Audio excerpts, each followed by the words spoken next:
आपका सहारा कौन?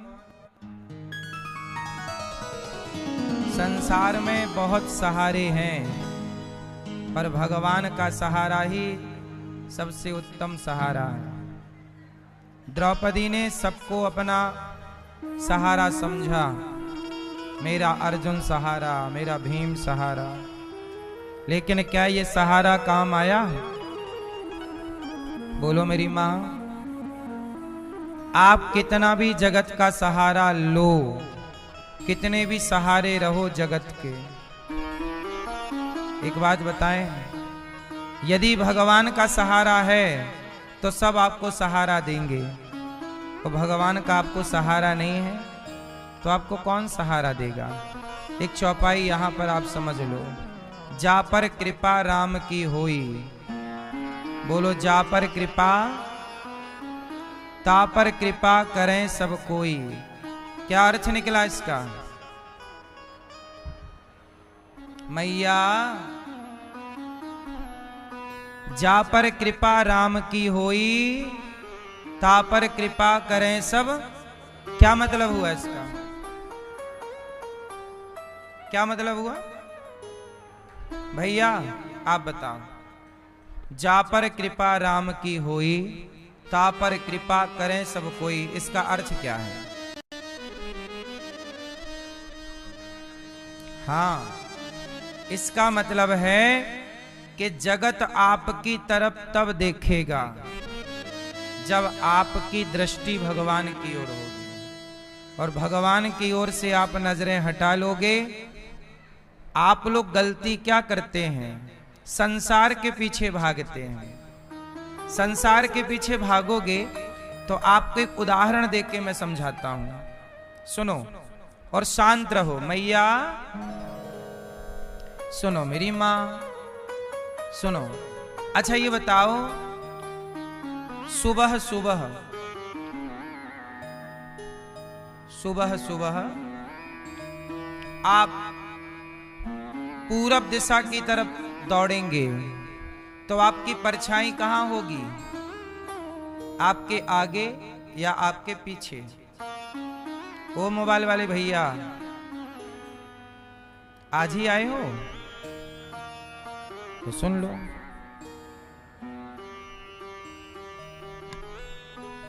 जब पूरब दिशा की ओर भागेंगे, आप चलेंगे, तो आपकी परछाई आपके आगे होगी कि पीछे? बताओ हैं? और पश्चिम दिशा की ओर भागेंगे आप सुबह सुबह, तो आपकी परछाई आगे होगी कि पीछे? आपके आपके आगे। क्यों? कहां होगी परछाई? जब पश्चिम की ओर भागोगे तो आपकी परछाई आपके आगे होगी।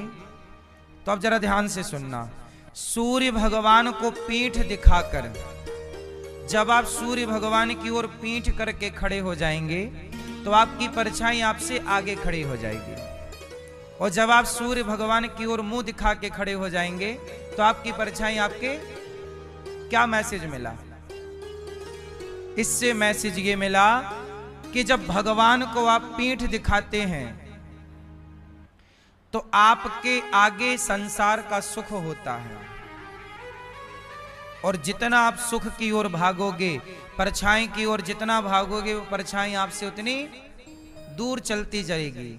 संसार भगवान की ओर पीठ करके संसार की तरफ भागोगे तो संसार का सुख आपसे और दूर भागेगा। तो ऐसा करो कि भगवान की ओर जब मुंह करोगे तो वही परछाई आपके पीछे लग जाएगी। जब भगवान की ओर जीव भागता है तो संसार का हर सुख उसके पीछे लग जाता है, उसे सुख के पीछे लगने की जरूरत। सुदामा जी भगवान के पीछे भागे तो सुख उनके पीछे भागा। विभीषण राम के पीछे भागे तो लंका का राज्य उनके पीछे भागा। बोलो हाँ। सुग्रीव राम के पीछे भागे तो किष्किंधा का शासन उनके पीछे भागा, और जब तक राम से विमुख होके भागते रहे तो सुग्रीव और विभीषण दोनों लात खाते रहे। बोलो हाँ। इसलिए भगवान को पीठ दिखा के नहीं, सन्मुख हो ही जीव मोहि जबहि, जन्म कोटि अघनासहि तबहि, मामेकम शरणम ब्रज। भगवान कहते हैं जब आप मेरे सन्मुख आते हैं, सामने आते हैं, तो संसार का सुख आपके पीछे पीछे चलता है। तो जा पर कृपा राम की होई, जिस पर कृपा राम करेंगे उस पर सारा संसार, सारे देवता कृपा करेंगे। इसलिए आपको एक को रिझाना है। किसे रिझाना है? एक को। और आप लोग किसे रिझाते हैं? कोई नेताजी को रिझा रहा है, कोई अफसर को रिझा रहा है, कोई पड़ोसन को रिझाने में लगा है, कोई गर्लफ्रेंड को रिझा रहा है, कोई बॉयफ्रेंड को रिझा रहा है। रिझाओ तुम इन्हीं को, इनको रिझाओगे तो कुछ ना पाओगे। चमड़ी का सुख पाने के लिए तुम रिझाते रहते हो जगत को, दौलत का सुख पाने के लिए रिझाते रहते हो, लेकिन भगवान तुम्हें जो दे सकते हैं वो संसार का कोई व्यक्ति नहीं दे सकता। इसलिए भगवान का आनंद लो, भगवान के पीछे भागो। संसार के पीछे भाग चुके आप लोग, अब भाग ही तो चुके, बाल पक गए कुछ लोगों के भागते भागते। क्या पाए बताओ? बाल सफेद हो गए भागते भागते जगत के पीछे, क्या पा गए? इसलिए हमारे परीक्षित बने श्री गिरिजा शंकर भारद्वाज जी और श्रीमती राम खिलौनी भारद्वाज जी, आप देखो जगत के पीछे नहीं, जगन्नाथ के पीछे भाग रहे हैं, भगवान के पीछे भाग रहे हैं। इसलिए जब ये भगवान के पीछे भागे तो सारा परिवार इनके पीछे पीछे भागता हुआ वृंदावन आ गया। और देखो आप सामने बैठे हो, किसके? भगवान के। जब आप सामने होते हैं भगवान के तो आपकी परछाई आपके, मतलब संसार का सुख आपके पीछे होता है। आप इस तरफ मुंह करके बैठे हैं तो आप सबसे आगे हैं। अब आप उस तरफ मुंह करके बैठ जाइए तो आप ही सबसे पीछे हो जाएंगे। बोलो हाँ, सही है। मुंह इस तरफ है भगवान की ओर तो आप सबसे आगे हैं, और मुंह पीछे की तरफ कर लो तो आप सबसे पीछे हो जाएंगे। यही है, सबसे आगे वही होगा जिसका मुख भगवान की ओर है। इसलिए कहता हूं भगवान को देखते रहो। भीम भैया का जरासंध से युद्ध हुआ। किससे युद्ध हुआ? अच्छा, जरासंध को मारे, वो मर ही नहीं रहा, बार बार मारे, फाड़ देते भीम भैया उसे दो भाग में, वो फिर जुड़ जाता। बड़ा समस्या, मरे कैसे? भीम भैया बोले अब मैं जा रहा हूं, अपना झोला उठाए भीम भैया जाने लगे। भगवान बोले कहां जा रहे हो? बोले हमारी खूब पिटाई करता है जरासंध, आप तो बैठे बैठे आनंद लेते हो, अब पिटा नहीं जाता, बहुत मारता है। जरासंध इतना बलवान था कि भीम भैया को पानी पिला दिया। भीम भैया अपना झोला टांगे जाने लगे। भगवान बोले एक दिन और रुक जाओ, कल का युद्ध जब करना तो जरा मेरी तरफ देखते हुए करना। कल का युद्ध करना तो किसकी ओर देखना? मैया, किसकी ओर देखना? भगवान बोले मेरी तरफ। अच्छा ठीक है। 28वें दिन का युद्ध स्टार्ट हुआ, जरासंध और भीम भैया का युद्ध हुआ। तो भीम भैया की फिर पिटाई चालू, जरासंध मारे। अब भीम भैया ने कन्हैया की तरफ देखा तो कन्हैया ने इशारा किया, एक तिनका उठाया और तिनके को बीच से फाड़ा और उसका एक भाग इस तरफ एक भाग इस तरफ कर दिया, इशारे कर दिए। भीम भैया समझ गए, जरासंध को फाड़ा और फाड़ के वो यूं ही फेंक देते तो जुड़ जाता। अब की बार फाड़ करके उसका एक अंग दूसरे अंग के पीछे और दूसरा अंग इस अंग के पीछे ऐसे कर दिया। समझ गए आप? पहले फाड़ के डबल करके यूं ही पटक देते थे, अब ये वाला हिस्सा यहां और ये वाला हिस्सा यूं कर दिया। इस टेक्निक से भीम भैया ने मारा और जरासंध मर गया। 27 दिन तक जो काम नहीं हुआ वो आज जरा सी देर में हो गया। क्यों? क्योंकि युद्ध करते समय भीम भैया भगवान को नहीं देखते थे, तो लड़ते रहो फिर अपनी ताकत से। और जब आप कार्य करते हुए नजरें भगवान की ओर रखते हैं, काम करते रहो, नाम जपते रहो, काम करिए संसार का, पैसे कमाइए, जिम्मेदारी पूरी करिए, पर अपनी दृष्टि को भगवान की ओर रखिए, प्रभु को देखते रहिए, नाम जपते रहिए, कानों से कथा सुनते रहिए। फिर देखो आपकी जीत कैसे नहीं होती। तो आप सबसे आगे रहना चाहते हैं तो किसकी ओर देखना है? काम भी देखो, बिजनेस भी देखो, व्यापार भी देखो, परिवार भी देखो, सब देखो, पर सबसे ज्यादा भगवान को देखो। बोलो हाँ। आप संसार को देखने में इतने खो जाते हैं कि भगवान को देखते ही नहीं। आप लोग भगवान के मंदिर जाते तो हैं, पर अपनी डिमांड लेकर के, अपनी कामनाएं लेकर के, अपनी इच्छाएं लेकर के। बोलो हाँ। आप बिना स्वार्थ के मंदिर भी तो नहीं जाते। क्यों? ये बात सही है गलत है? आप एक कदम भी यदि रखेंगे, मंदिर जाएंगे, इतनी बात करेंगे भगवान से, ये दे दो, वो दे दो, हे भगवान। मंदिर जाएंगे, मांगने के लिए ही क्यों जाना है? कभी बिहारी जी से मिलने जाया करो, दर्शन करने जाया करो। प्रभु बहुत दिन हो गए आपका दर्शन करने आए हैं, पर आपसे कुछ मांगने नहीं आए। ये दास अनिरुद्ध भी बिहारी जी जाता है, राधा रमण जी, गौरी गोपाल भगवान। मैं रोज भगवान के चरणों में सुबह शाम उनके ही चरणों में रहता हूं दिन भर। कुछ मांगता थोड़ी हूं, बस दर्शन करता हूं, सेवा करता हूं, चाह कुछ नहीं रखता। क्यों?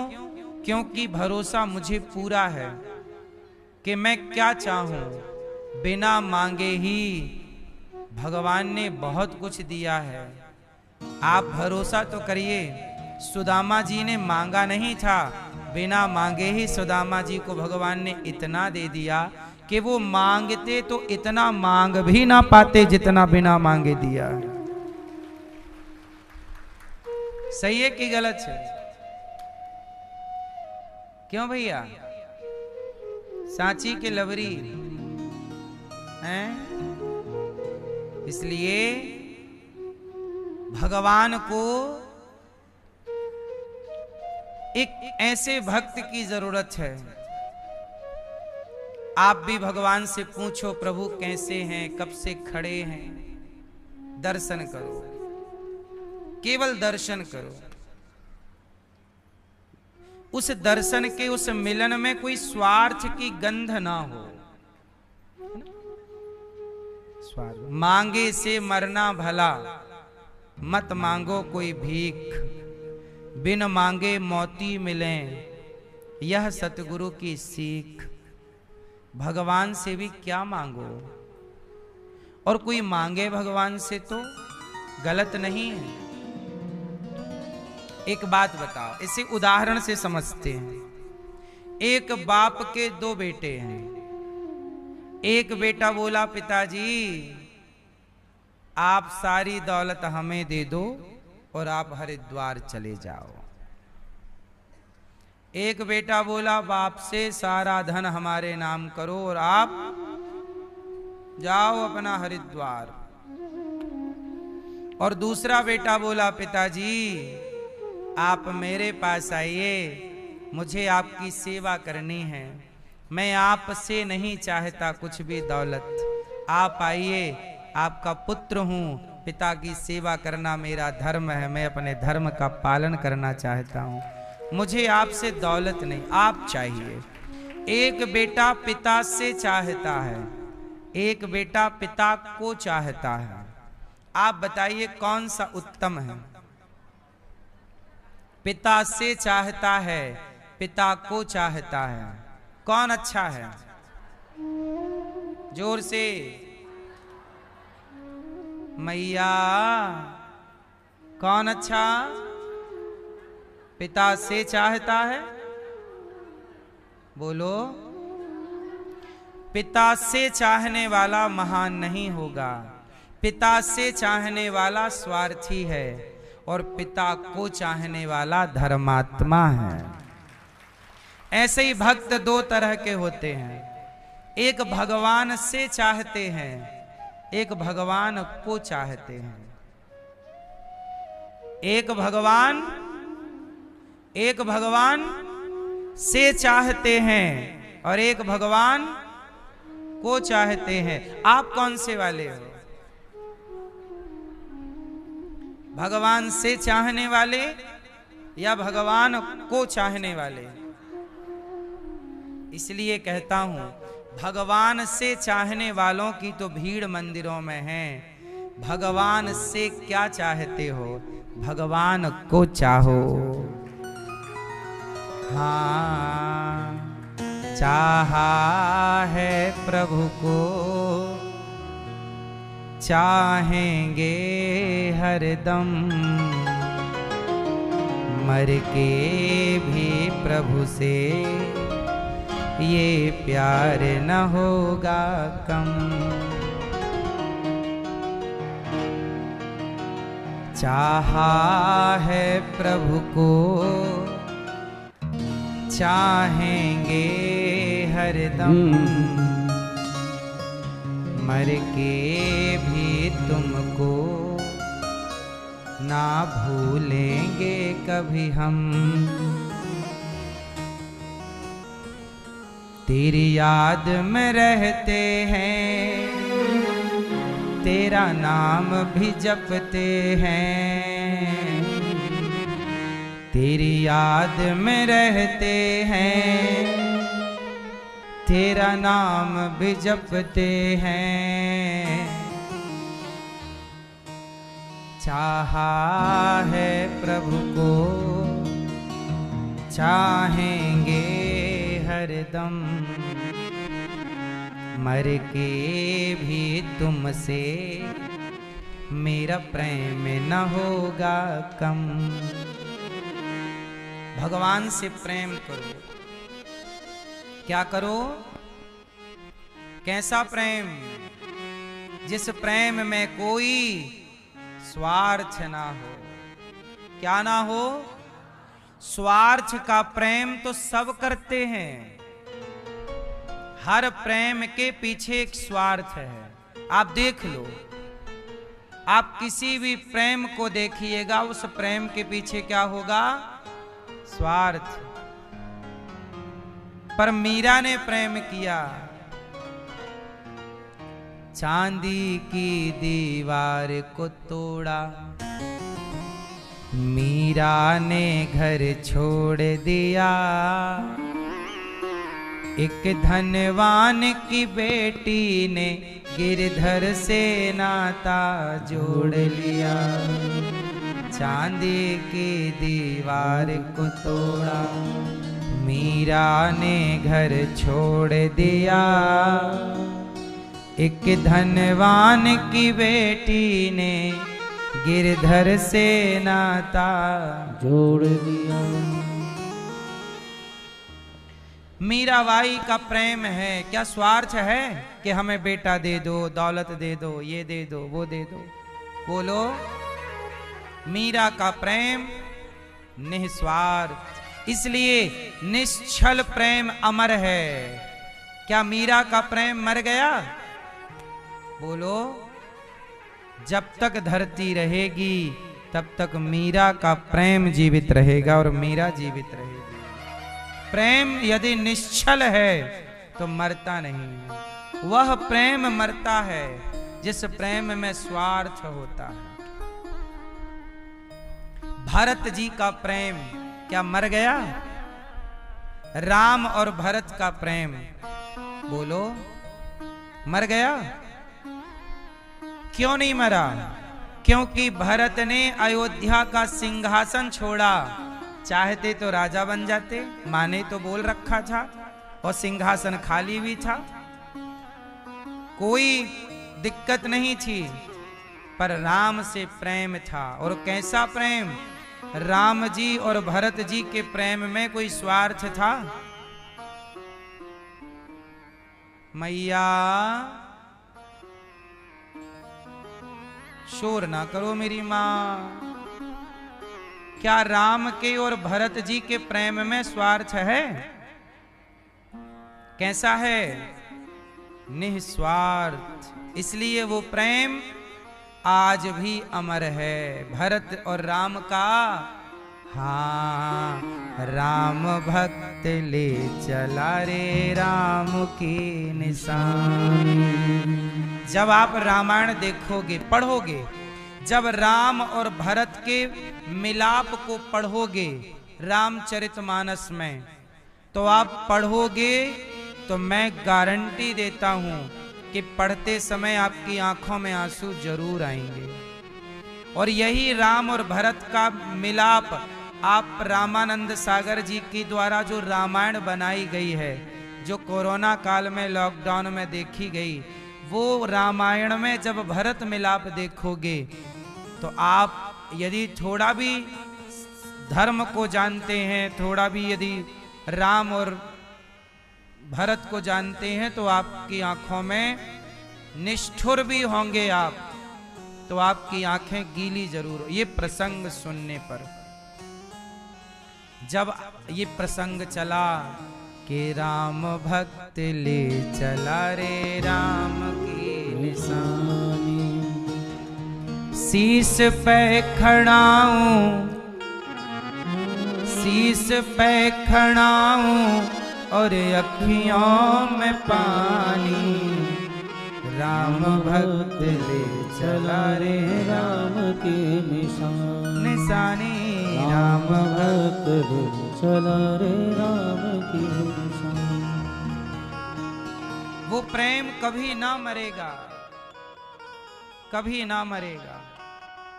तुम 4 बार देखोगे, 4 बार तुम्हारी आंखों में आंसू आएंगे। प्रेम अमर होता है। इसलिए मैया भगवान से प्रेम करो। किससे प्रेम करेंगे? संसार के प्रेम में ना फंसो। संसार का प्रेम छलावा है। भगवान का प्रेम यथार्थ है। क्या है? वास्तविक सत्य। इसलिए भगवान देखो भक्तों से कितना प्रेम करते हैं। इंद्र ने पानी बरसाया, ब्रजवासी शरण में आए, प्रभु हम तो मर जाएंगे।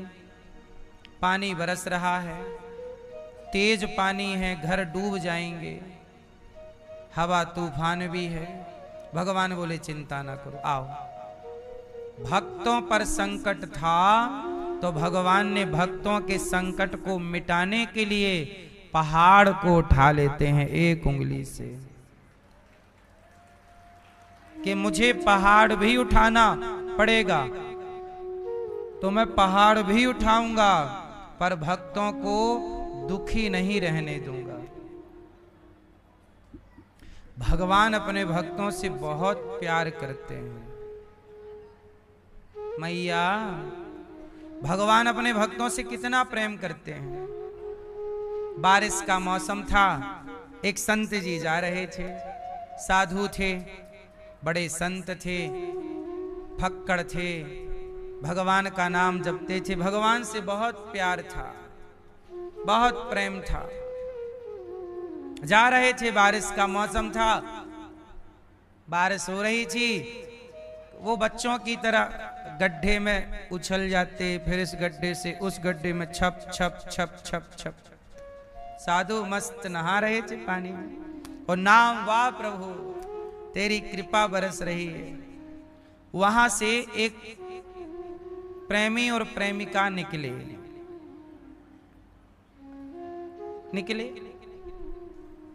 अब वो छाता लगा के कोई जा रहा था बगल से, प्रेमी और प्रेमिका जा रहे थे और साधु जी अपनी मस्ती में गड्ढे में छप, फिर दूसरे गड्ढे में छप।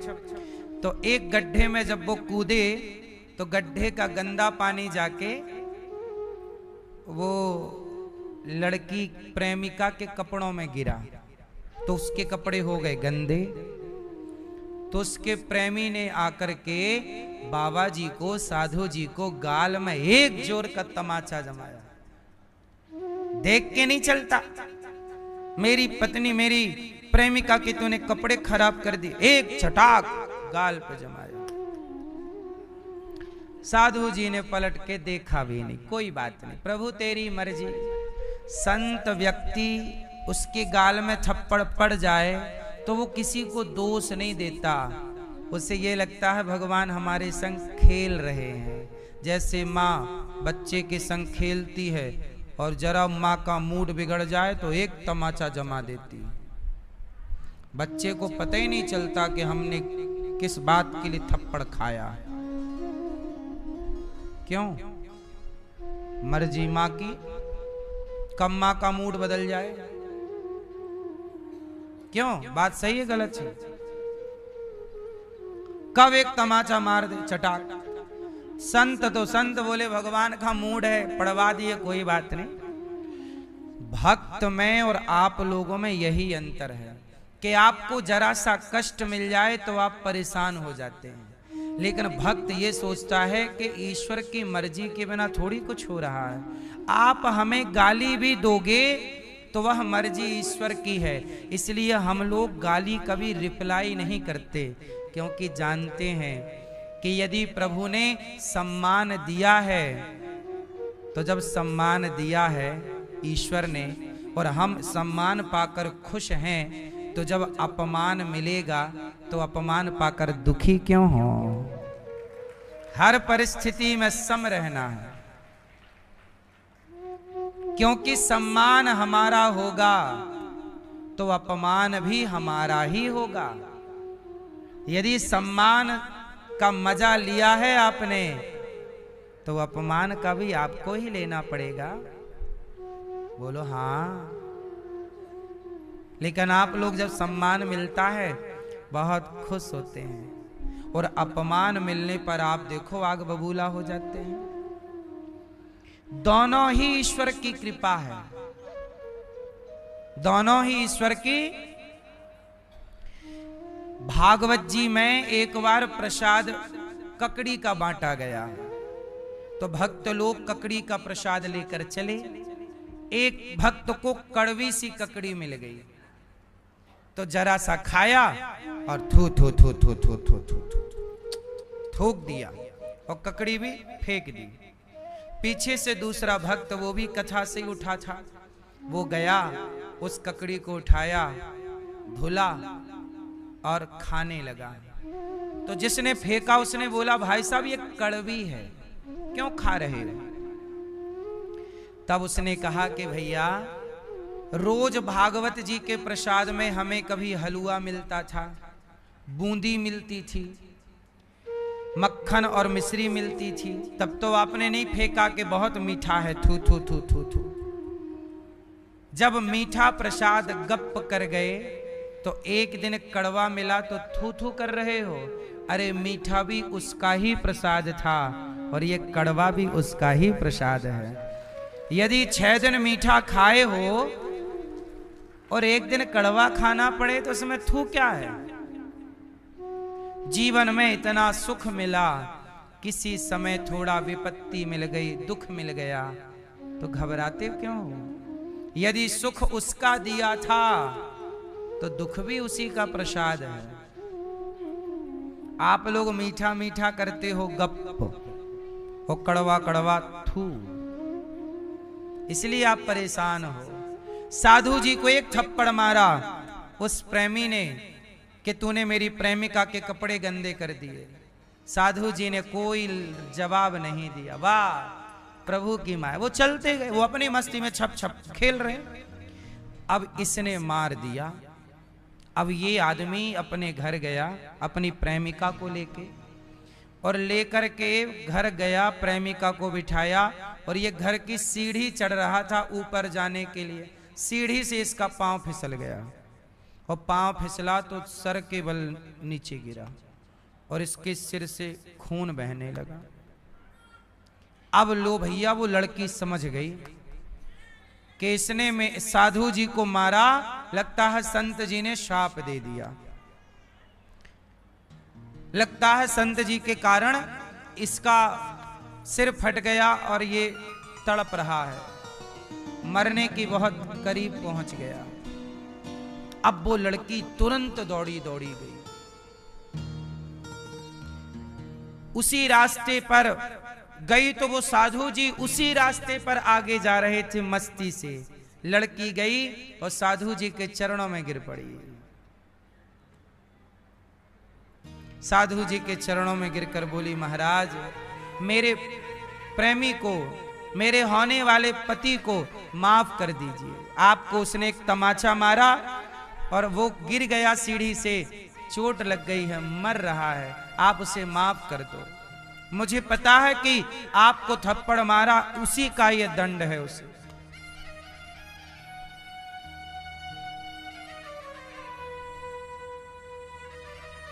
तब साधु जी ने जो कहा वो आप सुनेंगे।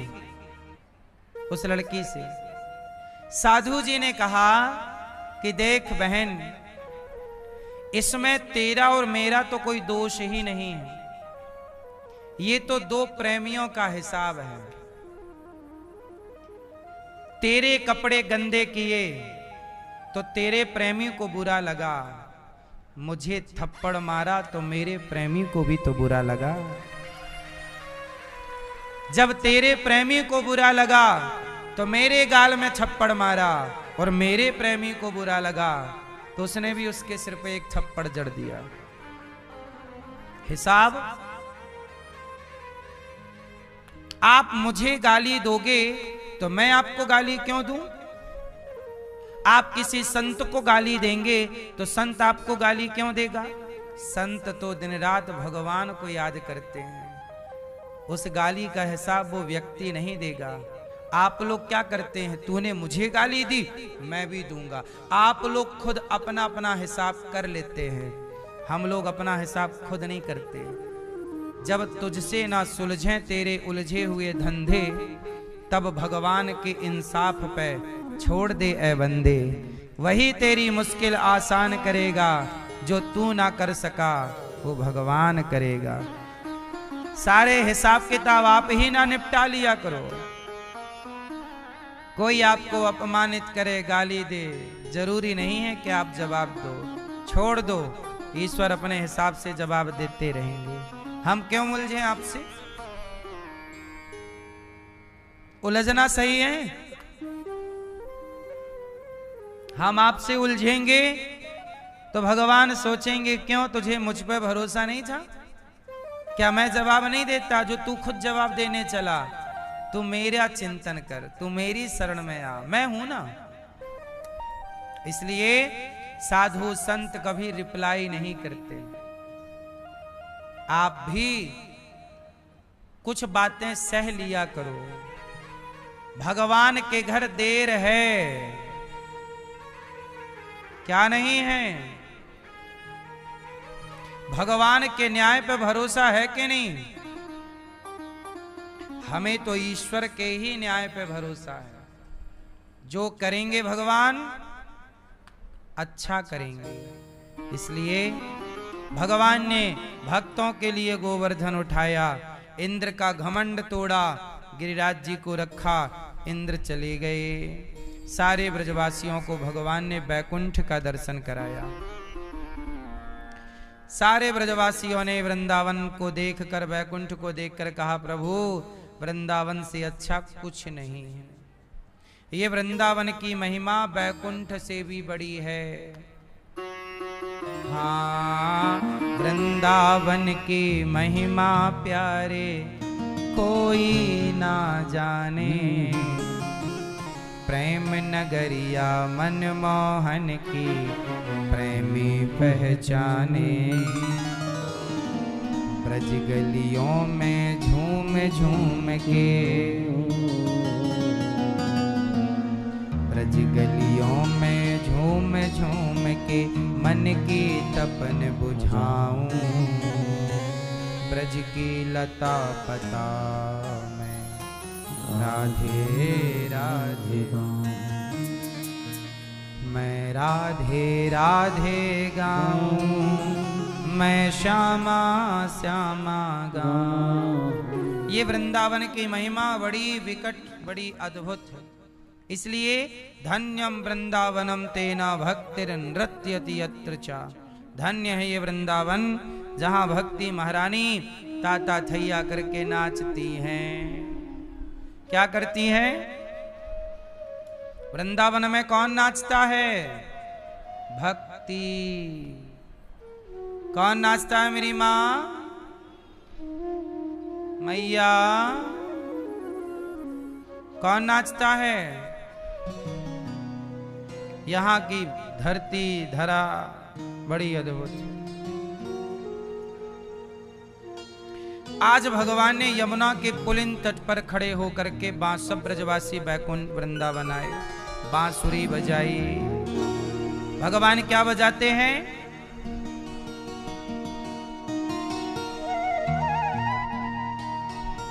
बांसुरी क्यों बजाते हैं भगवान? अच्छा, ये बांसुरी कन्हैया को किसने दी?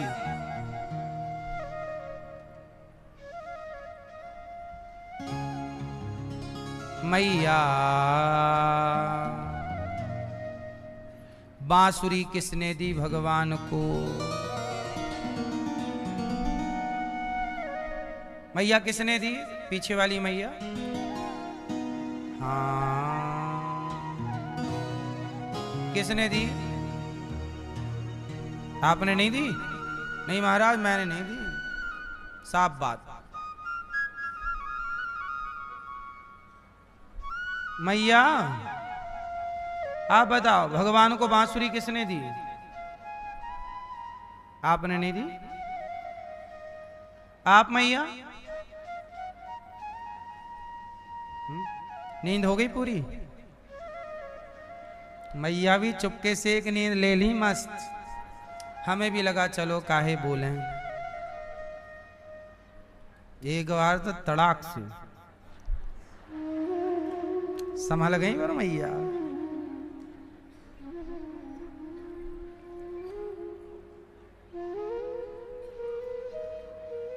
हाँ जिंदाबाद। हाँ बोलो। हैं?